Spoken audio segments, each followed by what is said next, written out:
Assalamualaikum warahmatullahi wabarakatuh. Mga kapatid sa pananampalatayang Islam, Salatul Fajr po.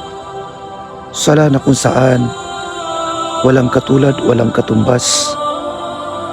Ang gantimpalang napapaloob rito ay napakadakila. Ito rin ang sala na kung saan sinasaksihan ng mga anghel ng Allah subhanahu wa ta'ala. Kasama na rito ang Salatul Asr. Sinabi ng Allah subhanahu wa ta'ala sa marangal na Quran, Inna Quran al-Fajri kana mashhuda. Katotohanan, ang Quran sa Fajr ay sinasaksihan.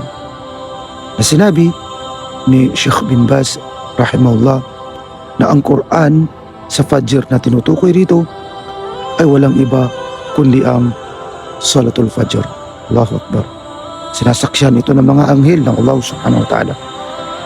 Itinatala ng mga anghel ang pangalan kung sino yung dumadalo sa mga masajid, kung sino yung nagdarasal sa oras ng Fajr.